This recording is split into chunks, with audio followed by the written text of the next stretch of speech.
Nah, bagaimana dengan di Indonesia? Apakah cancel culture ini berlaku atau tidak ketika misalnya seorang selebritas di Indonesia, entah penyanyi, entah apapun ya, selebritas itu tadi seperti saya katakan banyak bentuknya, bisa dari kalangan film, kalangan nyanyi, seni suara, komedian, atlet gitu ya.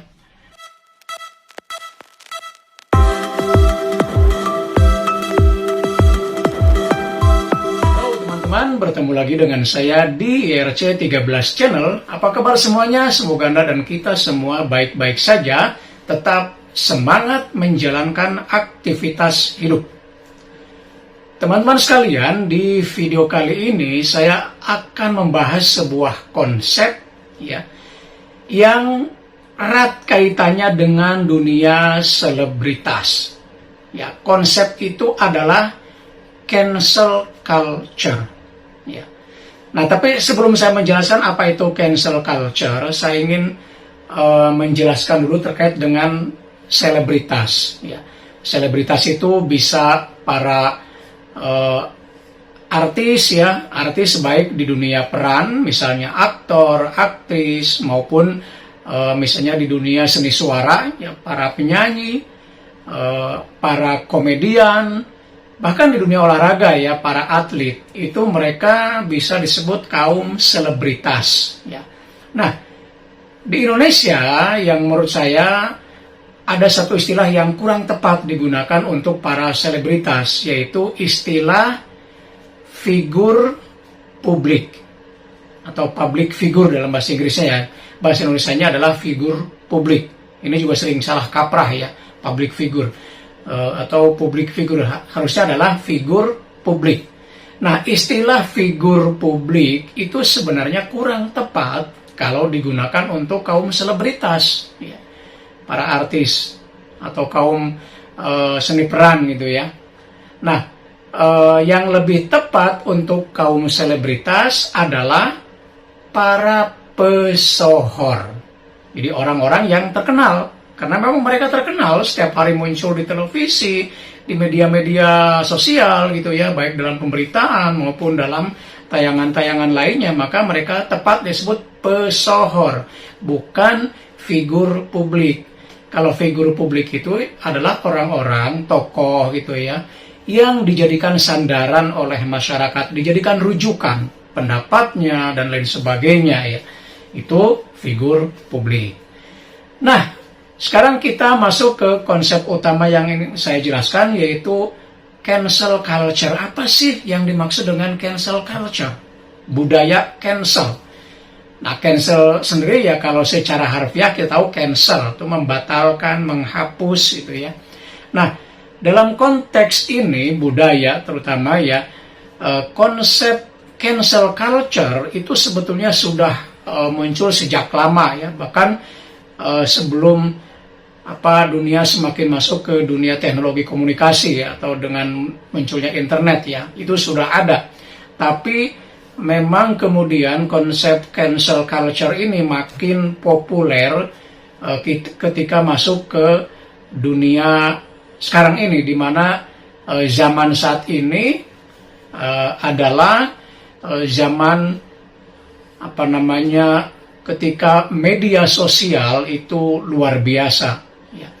Baik Facebook, Twitter, ya, Instagram, dan lain sebagainya, sehingga konsep tentang cancel culture ini makin populer. Nah, secara gampangnya cancel culture itu adalah budaya pengucilan, gitu ya. Budaya pengucilan secara sosial di zaman modern. Jadi ada orang ya, ataupun kelompok dan seterusnya, bahkan konsep tertentu ya dikucilkan dari dunia sosial. Nah, seorang profesor bernama Lisa Nakamura ya, dia adalah profesor di University of Michigan, Amerika Serikat, pernah pada tahun 2018 itu menyampaikan kepada koran New York Times ya, ketika ingin menjelaskan tentang cancel culture ini. Dia menjelaskan bahwa yang dimaksud cancel culture ini adalah boikot budaya terhadap selebritas, terhadap merek, terhadap perusahaan atau konsep tertentu. Nah, jadi pengucilan tadi itu bisa berbentuk budaya. Nah, di mana cancel culture ini banyak terjadi? Kalau di Asia Tenggara, maksud saya di Asia ya, itu banyak terjadi di Korea Selatan. Ya, kalau di luar Asia, di Amerika Serikat. Akibat dari cancel culture ini luar biasa ya.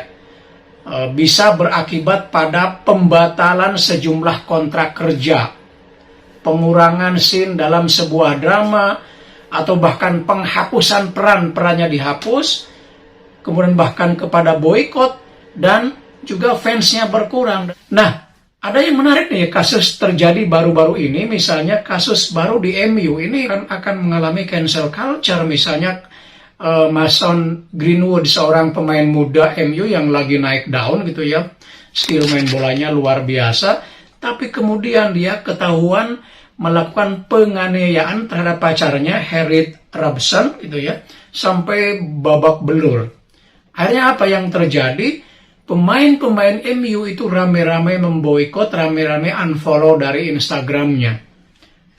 Dan ini tentu satu hal yang sangat merugikan dari Mason. Memang belum ada dampak secara kontrak kerja, tetapi dengan kasus ini bisa jadi akan berdampak terus ke depan.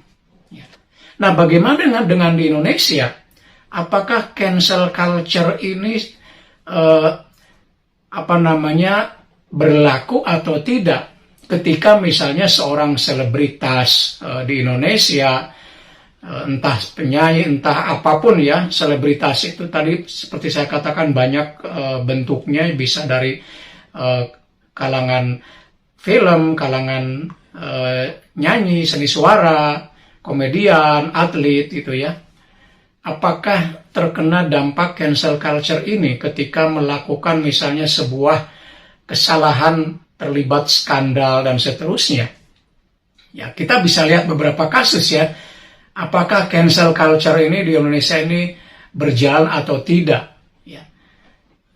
Jadi kalau misalnya ada di Indonesia seorang selebritas terlibat skandal, ya, apakah kemudian berdampak pada pembatalan kontrak kerja, atau peran-perannya makin berkurang, tampil di panggung, di televisi, atau secara live itu makin berkurang, bahkan hilang, fansnya juga berkurang, pendeknya terjadi pemboikotan atau tidak. Nah, kita bisa lihat sendiri bagaimana hal itu terjadi di Indonesia. Kalau misalnya tidak terjadi, mungkin analisa berikutnya, kenapa tidak terjadi?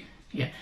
Kenapa apa yang terjadi di Korea Selatan, seperti pada kasus Kim, itu tidak terjadi pada kasus selebritas di Indonesia? Nah, ini kita bisa menjadikan hal ini sebagai wacana atau bahan diskusi kita semua. Nah, ini teman-teman apa yang bisa saya sampaikan terkait dengan cancel culture ini. Ya, mudah-mudahan ada manfaatnya. Sampai bertemu kembali di video berikutnya. Tetap semangat.